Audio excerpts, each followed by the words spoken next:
Still about 10 minutes. Assalamu alaikum. I think we'll get started, inshallah. First of all, start, inshallah, with the Surah Al-Fatiha. A'udhu billahi minash shaitanir rajeem. Bismillahir rahmanir rahim. A'udhu billahi minash shaitanir rajeem.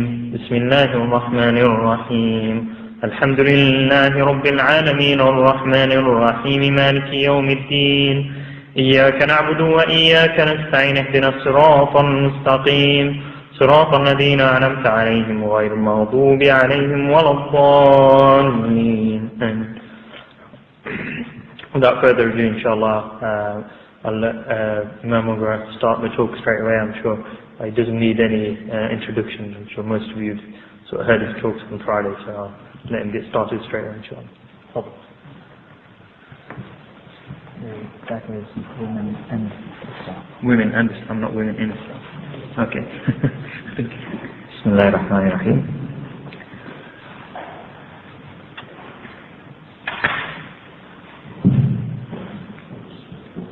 Alhamdulillah wahda wa salatu wa salamu ala man la nabiyya ba'da wa ba'd. Assalamu alaikum wa rahmatullahi wa barakatuh. Thank you for inviting me to participate in the De Montfort University's Islamic Society's Islam Awareness Week. And I was very pleased to hear the title that was suggested, Women and Islam.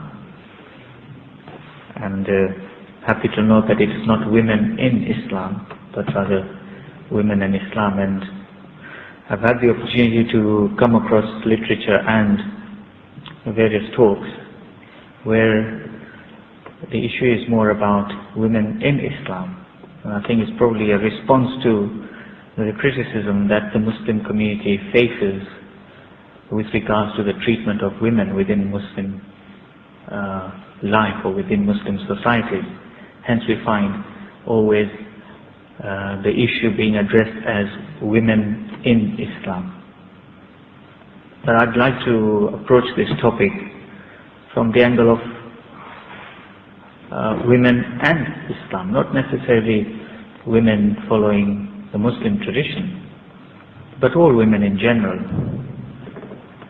and how they are looked at by Islam and what their position is in light of the teachings of Islam and Muslim tradition. And I feel that the best way to start this would be to give you all an idea of the climate in which Islam came with the different requirements of the treatment of women and the position of women in society generally. And of course we'd have to go back to the time of the Messenger Muhammad sallallahu alaihi wasallam, peace and salutations be upon him, to try and gauge and get an idea of what the position of a woman was in society during his lifetime. As you are aware, he was part of the society in the Arabian Peninsula, in Mecca. You could extend that to the Hijaz perhaps, and I think this is true of the entire of the Arabian Peninsula in those days, and perhaps even beyond the boundaries of the peninsula to other parts of that area where the Arab people lived. In their society, before Islam was introduced to their society, they had a distinct idea of the position of women within the society. It was certainly not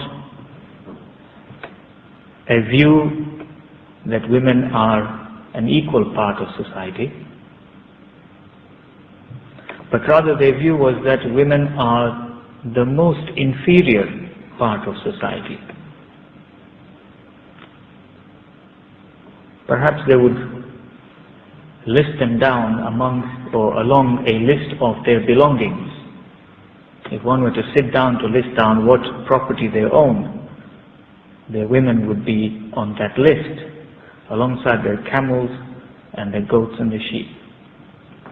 This was the attitude that the Arab society, that Arabian society had towards women. And women were regarded as unclean and impure, especially during the days of the month when they were menstruating.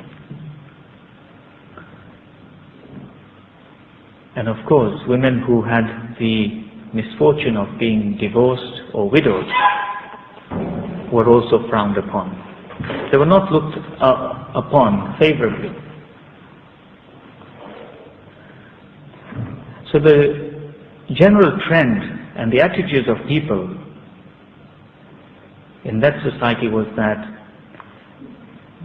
to be associated with a woman or to have a family in which a daughter is born was the worst thing that could happen to any family. On the one hand, where the birth of a son was welcomed and celebrated and rejoiced, on the other hand, the birth of a daughter was regarded as extreme bad luck, something that many would not wish for their enemy also, to be blessed with a daughter. And this is what the Quran makes reference to. وَإِذَا الْمَوْءُودَةُ سُئِلَتْ, when the infant, the girl, on the day of judgment will be questioned by God, by Allah, that why were you buried alive in the ground? What sin did you commit? What crime did you commit to deserve such treatment from your father? So the practice in that society was that if a daughter was born, the family regarded that as something to be shameful of, and the father would, in the middle of the night, take that baby, his own baby daughter, his own flesh and blood, into the desert, dig a hole in the sand and bury her alive. And this is recorded in the Quran. So as Muslims we have full faith and full confidence in the report of such activities. So it is in an environment of these attitudes that the Messenger Muhammad, peace be on him, had to educate and convince people that the woman had a very special role to play in society. He had to educate and convince people that the woman was an equal partner in life. He had to educate and convince people that the life of a daughter was as valuable and precious as that of a son. He had to educate and convince people that the birth of a daughter deserved as much celebration and rejoicing as the birth of a son. That is the scenario that faced him. And that is the environment in which he had to pass his message of kindness and the status of women in this new tradition that he was sent with, this way of life that he was given by God Almighty to share with the Arabian people and indeed with the people of the world. And so we try to trace back the steps that he took in that long process, and very lengthy process of educating his society and his community. It certainly wasn't very easy. Remembering that the main difficulty that he had was the opposition that he faced in proclaiming that there is only one God. That in itself created huge problems for his community, because they were not prepared to accept that there can only be one worthy of worship. They were used to worshipping hundreds of idols, hundreds of different gods. So this idea that there is only one God was alien to their society. And alongside that, the messenger had to teach and preach the position of women in relation to Islam. What the teachings of Islam were about the position of women in society. So he had a very difficult task ahead of him. And we believe as Muslims that Allah guided him all the way and gave him the wisdom with which he was able to accomplish even the most difficult of tasks. And I'm always filled with inspiration. And overall, when I look at the methodology adopted by Rasulullah sallallahu alaihi wasallam, the Messenger Muhammad, peace be on him, in his endeavor to educate his people about the status and the position of women in his new message that he had brought with him. And we see that he started from the very bottom, so to speak, of the ladder, the last rung of the ladder. He started working from, you might call, the grassroots level. And he concentrated on the family structure. Because that is where the root of the problem lay.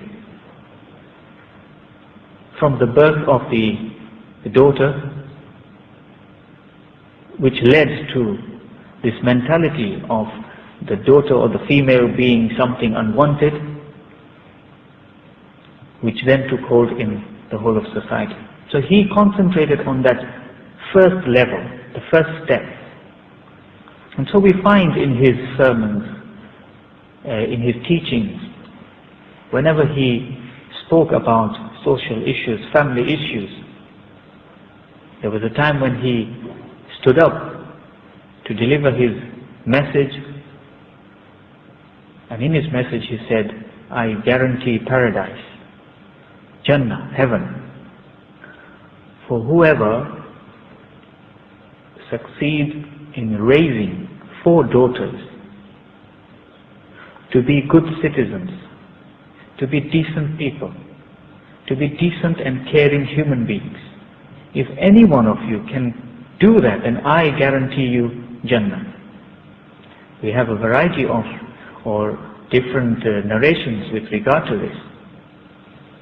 But the meaning of all is very encouraging. And it certainly was very encouraging for the people who were being addressed at that particular time.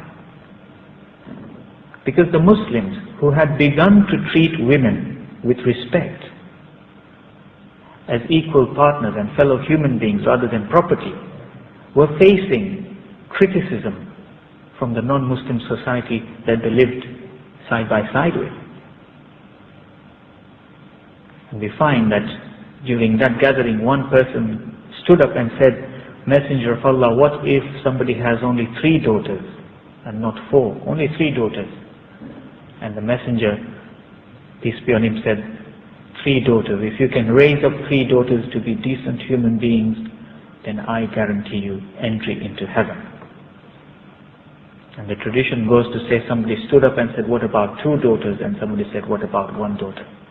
The emphasis was that if you treat your daughters with respect, with love and kindness, you raise them up to be decent human beings, good citizens, caring people, then you shall have entry into paradise, and I guarantee that. This is one wonderful way in which I believe the Messenger set out to put this very fundamental wrong right in society. That was a fundamental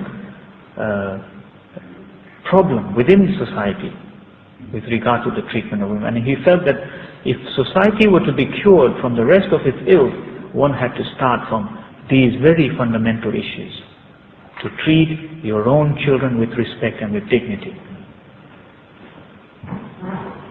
We find amongst the list of the things that the messages that he shared with his people, he said at one time that this whole world and all the things that are in the world are blessings from Allah. الدنيا متاع وخير متاعها المرأة الصالحة. The whole world, the whole universe, all the things that we enjoy, these are blessings from Allah. Blessings from the Almighty. And out of all these blessings that God has given to us, the best of those blessings is to have a pious woman, a decent woman, a female citizen in society who is caring and kind towards fellow beings. So again, more emphasis. And this gradual education of the people to say, look, you have to realize that the women that you have despised for so long are not actually what you regard them to be. They are a source of entry into heaven for yourselves. They are a source of comfort and enjoyment and affection and all the things that you will desire as human beings. And in light of this, the verse of the Quran, in which the Quran says that, addressing the men, the Quran says, excuse me, the Quran says that the women are like a garment for you. And it addresses the women and says, the men are like a garment for you. هُنَّ لِبَاسٌ لَكُمْ وَأَنْتُمْ لِبَاسٌ لَهُنَّ. Now let us see what this means. Just as you and I wear garments and clothes to protect ourselves from the elements, from the cold and the rain and the heat and the sun, likewise, a man is a source of protection for the woman, and the woman is a source of protection for the man. Just as you and I wear garments to adorn ourselves, to beautify ourselves, to make ourselves presentable in society, so is the case with the husband and the wife. They are there to complement one another, to strengthen each other, to give security, protection, adornment and beauty to one another. And that is the idea that Islam projects or promotes with regard to the position of women. And very interesting here, wherever the issue of women is discussed, at least in so far as the things that I have presented you so far, religion is not mentioned. Faith is not mentioned. It is not just about Muslim women. It is about women in general, as an equal creation, an equal partner to men in this creation of the human being, side by side. They come together, they complement one another to become a complete unit.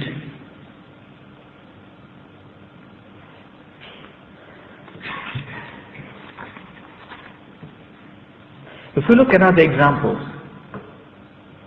of how the Messenger Muhammad, peace be on him, encouraged his people to respect the dignity and the honor of women, how he tried to raise the position of women within society, that this is what Islam has to say about women. He said at one time, Jannah, heaven, lies at the feet of your mother. Now think about this.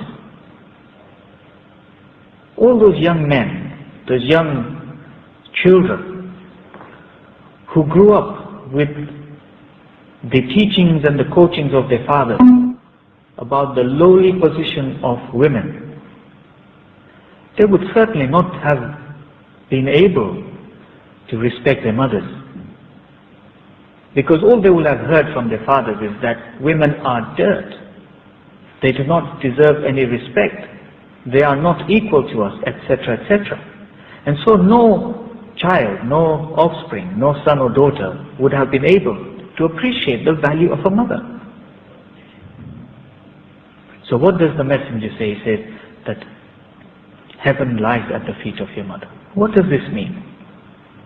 It means if you serve your mother, if you respect her, give her love and affection, protection, and all the things that she will require. When you've done that, that will result in your entry into heaven. You see, each time the society, members of society are being encouraged to respect the status of the woman.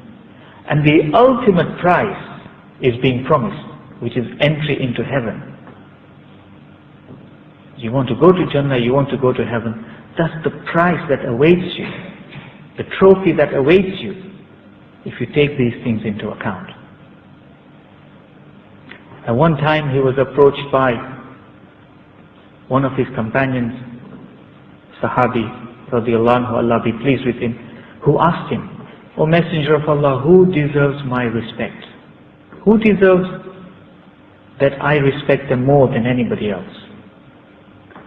And Muhammad, peace be on him, said, your mother. And he asked again, after my mother, who shall I respect more? And the messenger said, your mother. Second time.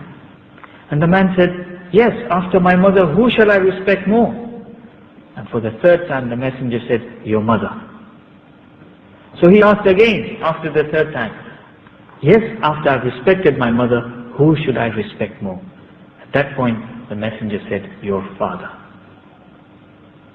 Clearly highlighting the position of the mother, the position of the woman within the family home, within the family structure.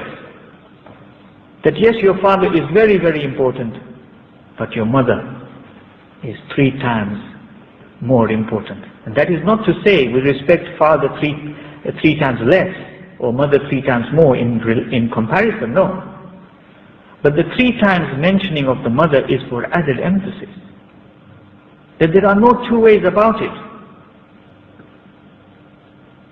The mother, the woman, has to be respected more than the father, the man. That's the lesson that I draw personally from this incident, that a woman is being required to be respected 3 times more than the man. So these are the different ways in which the Messenger sallallahu alaihi wasallam, peace be on him, tried to educate his people, to show to them that women have to be respected and they have a special place in society. Of course, we have the other angle to this, where we talk of rights and equality and all that. I believe Islam has given men certain rights, and Islam has given women certain rights. And there are certain rights which are shared by both genders equally. But for Muslims and for Islam, when we talk about the rights of women and the rights of men, we talk about rights alongside responsibilities, roles and duties, roles and responsibilities that each has to play within society, within the family setup, and as individuals in wider society.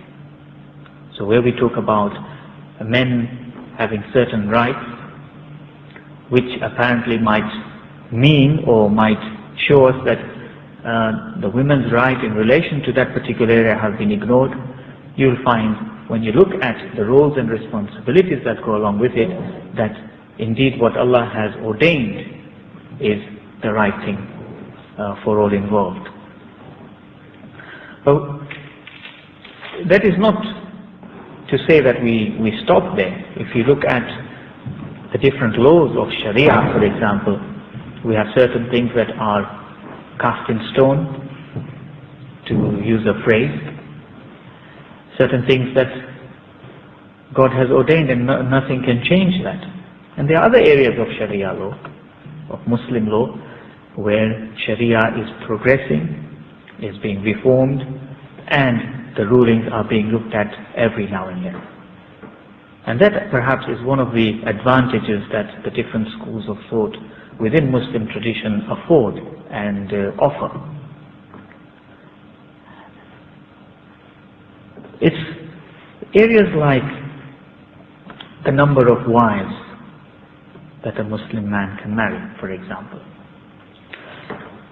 If you go back into history, again going back to the society within the Arabian Peninsula, before this ruling of the Quran with regard to the number of wives was introduced, people married unlimited number of women. There was no limit. Depending on your wealth and your position in society, you could have 10, 20, perhaps even 100 wives. There was no limit to it. And that was truly open to abuse. And I'm sure that such men abused their freedoms of having more than one wife. And there would have been countless women who would have suffered the consequences of this unrestricted allowance for marriage, an open license. And so when Islam came to this society, Islam tried to strike a balance. The teachings of the Messenger Muhammad were designed to be able to quite readily be accepted by the society.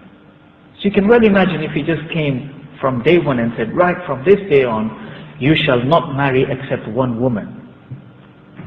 That would have been a very difficult thing for society to accept. And so you find that allowance of 4, more or less, would have satisfied most of the society to say, okay, now we don't have an open license, but this is allowance for 4. And then you go further than that, you go deeper than that. When the Quran says that 2, 3 or 4, it also quite clearly states that if you are unable to look after more than one wife, then you should have just one wife. So one could say, and I'm quite happy to say this, that this is the exception rather than the rule. Not every Muslim man has 4 wives.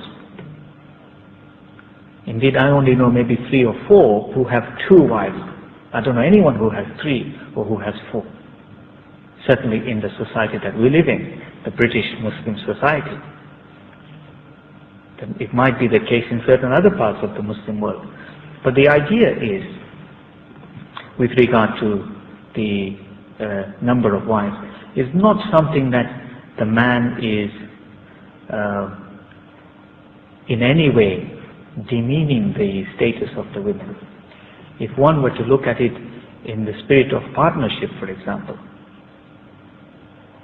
then one wife would appreciate and perhaps even welcome a second if they were to approach it in a partnership spirit. Of course, if they were going to be rivals, then there would definitely be friction in that. And that would go against the spirit of the teachings of the Quran and the Sunnah. That is one area where sometimes it is felt that Islam deals a raw deal to women, and so the position of women in Islam is not fully appreciated or not fully looked after. But when we look at all the reasoning behind that and the philosophy of this, then one can appreciate why Islam would have introduced such rulings. Indeed, the Messenger did not stop talking about the position of women in Islam and raising their status and elevating them to an equal footing with regard to respect in relation to men. Even in his last days and on his deathbed, he reminded the people to be fearful of Allah and to establish prayer. And he said, be fearful of Allah in the treatment of women. You must treat them well. And he also reminded the men, again with regard to the treatment of women, and depending on how you look at it, you might perhaps come to a different conclusion, but this is the conclusion that I have come to with regard to this tradition, wherein the Messenger said that, I'm going to just give you a gist of the tradition, the message that he was trying to pass on was that women are sensitive people. They need special care and special attention. Things that men might not regard as important could be very and extremely important to women.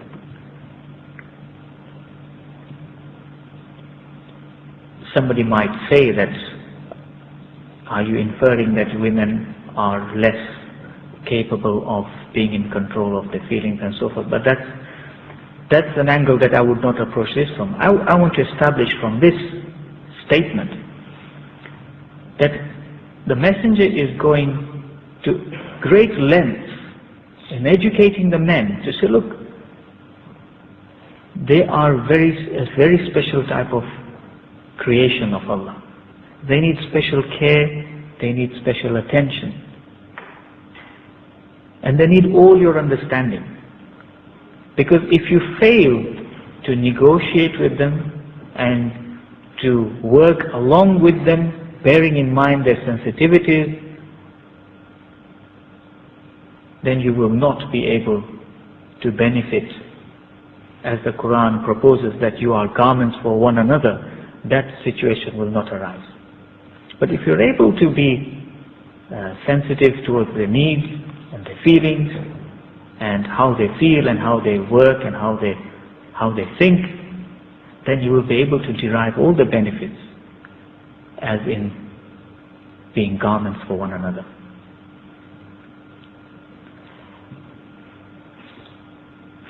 Of course, he also introduced all the other rules and regulations which were prevalent in times before his message, where women were forced into marrying whoever their parents wanted,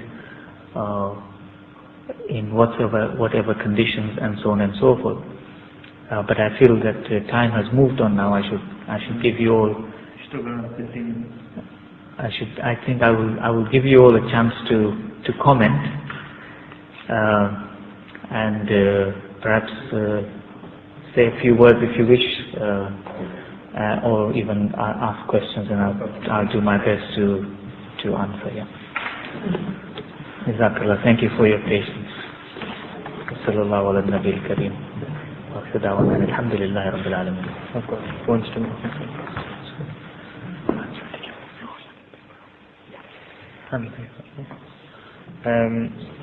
I wanted to add a few points to that. Just to say that, people tend to degrade the status of women, especially in the society. The woman at home, especially in Islam, is seen as somebody who's oppressed. And that, to be honest, couldn't be further from the truth. Women in Islam, basically, I think in this society, people devalue the work that is done in the house. So the woman who looks after her children, who looks after the house, and basically looks after her husband, inshallah she'll be given the Jannah. But the thing is, people don't look at how valuable that job is. The women are sort of seen as sort of backward and not from this century if they don't sort of have a job. But subhanAllah, isn't this one of the most beautiful and most rewarding jobs that a person could do, be them a man or a woman? Another point I wanted to make, that even then, the case is that women don't have to do those jobs in the house. They do have the right, I'm sure many men will know, to ask for a maid to do their jobs for them. And it is obligatory for the man to oblige to that fact. And also, unlike many other religions or cultures, women did not need to fight for their rights. Right from the very beginning, Allah has given the rights to the women right from the very start, so there was no need for women to fight with the same kind of rights that women in the Western cultures or even other cultures had to fight for just literally recently in the 1960s and so forth. And even sort of looking at the status of some of the most important women, like the Prophet's wives, like the wife of the Prophet, Aisha radiallahu anha, who held such a high status and was also teaching, and she was an alima, and she was regarded in such a high status by all the Muslims. So I mean, even looking at that, we can just see how Islam holds women in such a high regard. And also, I suppose you can look even in terms of, say, marriage. Women have been given many rights compared to many other religions. I mean, just say comparing to Hinduism. One of the traditions in Hinduism, which is actually part of the Hindu religion, is that when the husband dies, the woman should be burnt alive with the husband. Even then, if she isn't burnt with the husband, she's not allowed to show her face. She's not allowed to marry again. Whereas if you look at the contrary in Islam, women are who are divorcees or even widows, basically are encouraged to marry. Otherwise, basically the society will become corrupt.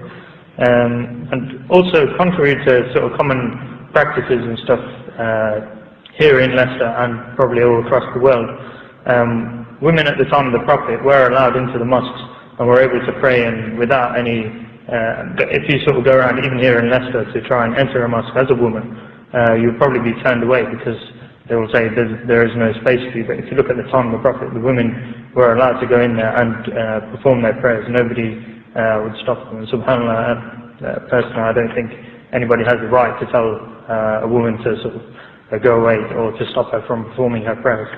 I think inshallah, if we've got any questions to be collected, we'll have a look through it.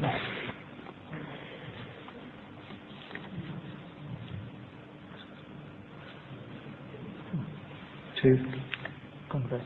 Oh, okay. There's a question here about whether it is necessary for a woman to convert to Islam for a Muslim to be able to marry her. Muslims are allowed to marry women from the people of the book, the Ahlul Kitab. The women who follow the true tradition and teachings of Musa or Moses alayhi salam, peace be on him. In other words, following the true Judaic teachings brought by Musa alayhi salam, and a woman following the true teachings of Jesus, Isa, peace be on him. In other words, true Christian teachings as brought and taught by Jesus or Isa alayhi salam, then they do not need to convert. They are allowed to continue practicing their true Judaism or their true Christianity. Women from any other faith tradition would not be allowable in marriage for a Muslim man.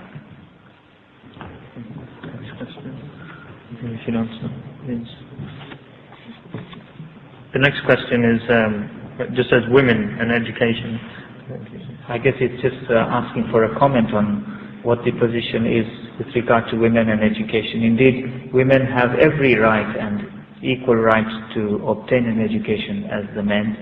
Indeed, we've just heard how the Prophet's wives and other women within the Prophet's community were very well versed with Islam. Indeed, were the professors, for lack of a better word, from whom the traditions were received. Indeed, many of the traditions that I would have quoted to you today would have come through the line or the chain of transmission involving women. So yes, you have every right to gain an education. Of course, we have to bear in mind all the teachings of Sharia, and as long as you bear them in mind and you adhere to those teachings, there is nothing stopping you from acquiring an education. I think just adding to that, the Prophet also said that طلب العلم فريضة على كل مؤمن ومسلم, that the seeking of knowledge is a fard, is obligatory for every Muslim, be them male or female. So for you not to get an education, you're actually not doing a fard, so you're obliged to get an education.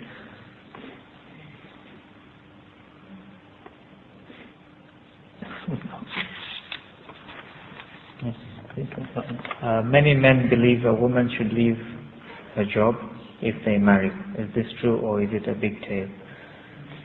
Yeah, it looks like a very big tale. in Muslim societies, and I'm not sure if I can generalize as such, but if there is such a thing as partial generalization, I could say, generally speaking, in Muslim societies, indeed in non-Western Muslim societies, the general trend is for the man to go and work. The man has a job and brings home the money and puts food on the table. The woman usually is in charge of running the household, looking after the family and so forth. That of course is changing, not just amongst the Muslim communities and societies in the Western part of the world, but even in non-Western parts of the world. This is a phenomenon that is ever changing. The way to approach this would be to discuss with the prospective husband or whoever is involved in this to see what the position will be with regard to the young lady's job, whether she will be allowed to continue or not, etc. You might find that if the job is all about getting an income and the husband is able to provide that, and it is felt that the wife to be will no longer need to have a job for that added income, she could give it up. But sometimes it's not always about income, it's about career, it's about service to humanity. So if she's a nurse, a doctor, a teacher, something like that, and the husband who she's marrying is very well off and they don't really need a second income, she might want to carry on her services of caring for society, caring for the community, teaching, providing health care and so on and so forth. That has to be negotiated between the two parties. So long as, like I said, the basic requirements of Sharia are upheld and looked after, I don't see any problem or any reason why a woman should give up a job which is benefiting the society in such a good way. It says here the messenger married 11 women. Can you give a reason why each of the women was married? We have different reports. Sometimes the number of 13 is quoted as well, sometimes the number of 9. Time doesn't allow me to explain exactly why each woman was married, but there were several reasons. The most important thing to remember is at the age of 25, when he married his first wife, Khadija, Allah be pleased with her, she was a widow of 40 years of age. And she remained his only wife. He did not take on a second wife until after she died. They spent something like 25 happy years together. And it is only upon her death at the age of 50 and after that he took on other wives. If you look at the list of the wives, you will find that apart from Aisha, Allah be pleased with her, his last wife, who was very young, all his other wives were either widows or divorcees. And the reason why he married a lot of these women, some he married because they were divorced, they needed someone to look after them, someone to look after their children, so he married them to set an example for the society that look, once a woman is divorced, she is not dirt, she is not filth, she is worthy of marriage, she is still a human being, she is still somebody who needs care and affection and love and security. And so I also marry a divorcee. What is so difficult for you to marry a divorcee? That was one reason. He married widows, again to show the society that once a woman has lost her husband, it doesn't mean she's lost all her dignity. It's no fault of hers that her husband has died. She deserves a secure home, love and affection, and somebody to look after her. And so I marry divorcees. Why should you also not marry divorcees? So that was another way of raising the status of women within society, all the different women, divorcees, widows, and so on and so forth. Sometimes he married women from two different clans who have been fighting for centuries. For a long time, the two clans or the two tribes have got a long history of war and fighting. So he would deliberately marry one woman from this clan or tribe and another woman from this tribe or clan. So he becomes a son-in-law of both the tribes. And whether they like it or not, those tribes then have to make peace because their daughter has been given to the messenger of God. So he used this as a reason for reconciling between two warring people. Where life was being lost, people were being killed, he managed to make peace between these two people by marrying women from the different. So these are some of the reasons why he would have married. As I said, Aisha radiallahu anha, his last wife, was the only young virgin wife that he married at a very advanced stage in life. Sometimes some people very wrongly raise the issue about being married to a multitude of women to fulfill one's manly desires. In the case of the messenger, peace be on him, that is totally rejected and untrue. As you can see, at the age of 50 is when he took a second wife. That's when your energies are now beginning to give up on you, and your manly drives and everything more or less is slowing down and so forth. So that was not the reason, but there were social reasons, political reasons, and other reasons to the... He was the best to his women and I'm the best to be good to you. Yes, that's right. That's right. He said, I'm the best to my wives, and you also have to treat your wives with respect and dignity. There's one here that says, can you give the ruling and evidence on marriage when your parents do not want you to marry the wife of your choice, even if one is pious? You'll have to see me for this one. We'll do a one-to-one on this.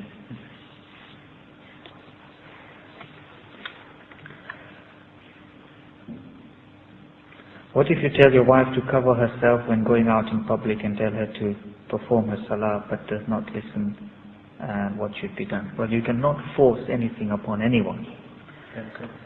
You can encourage them, you can remind them, you can lead by example, you can pray yourself and pray to God that He guides your wife. Or it could be the other way around. Why should it necessarily be the wife who's not praying? It could be the husband who's not praying. It could be the husband who's not respectful in the way he dresses or in the way he goes about in society. It can work both ways. So there should be an understanding. Rather than being critical of one another, one should be supportive to their spouse. To say, yes, there is a weakness, I'm here to help you, I'm here to support you, together we can do it. It should never come to become a conflict situation. Then things will take a turn for the worse. Similar lines. Yes, this is about a woman not treating her husband in a good manner, abusing. Of course, it's more often the other way around, where the husband is mistreating the woman. That is totally wrong. There is no room for that in Islam. Perhaps that is one of the reasons why talaq or divorce has been made permissible, to allow such individuals who are going through miserable times in their life to get out of that misery. I'll be happy to talk to these people with specific queries whenever I'm around, inshallah. There's a question about the clothing of women, whether certain types of clothing is allowed or not. I think just to give you some help with the Muslim idea, or I don't know if I can use the word philosophy, about covering up. Different societies and different cultures have different ideas about private parts. Islam has its own idea about private parts. So for example, in Britain or in England, society at large might regard the private parts of a man to be the most private parts. If you were to go swimming, for example, you were expected to wear swimming trunks, which will only cover your most private parts. That is regarded as private parts in Western society. If it's women, you're going for a swim or something, you might wear a swimming suit or wear a bikini suit to cover your most private parts. That is the idea of the private parts for a woman in Western society, in Western culture. But in Muslim societies, in Muslim culture, our idea of private parts is more than just that. So for the male, the private part extends from the navel to the knees. According to different schools, it's either just past the knees, or just above the knees, or just above the navel, or just below the navel. Nevertheless, it is that part of the body that needs to be covered. So all that would be regarded as a private part. So when I go swimming, I wear specially tailored, very long swimming trunks that will cover that. Because for me, it would be as wrong to expose my thigh as it would be to expose my most private part. That is the Muslim idea of private part for males. For females, the Muslim idea of private is not just her most private part, but her entire body, except the face, the hands, and the feet, is regarded as the private part. So it would be as wrong for a woman who is truly trying to practice the teachings of her faith to expose, say for example, her arm, as it would be to expose her chest area or any other most private part. So this is the idea, this is the way Islam approaches the issue of private parts. And hence, the rulings about garments and clothing would follow that thinking of Islam behind the private parts. And so when it comes to women wearing clothes, they say tight-fitting garments would not be advisable because they do not provide you the covering of your private as loose-fitting clothes garments would. Of course, in the privacy of your homes, with your own family, with whom marriage is not allowable, you are free to dress as much as is respectably acceptable. When you go out into wider society, advisable to put on something loose-fitting so that strange people have no view of what Islam regards as private. I hope that answers your question. This is another question about visiting the Messenger Sallallahu Alaihi Wasallam's resting place in Madinatul Munawwara, whether one should cover one's face, i.e. wear the niqab or not. That would be dependent on your practice. If you wear your niqab while you're at home and in your own community, you can carry on to do that while you're there. If you don't, and you feel that you don't cover your face, then you can carry on with that practice. Again, you would have to consult your imam, or if you're on the Hajj, then the muallim would be able to give you guidance in relation to that specific question. That's it. Thank you for your questions. I'd like to say Jazakallah khairan to the Imam. Inshallah, can the brothers make their way down to the prayer room, inshallah, we'll pray inshallah before we leave. Jazakallah khairan.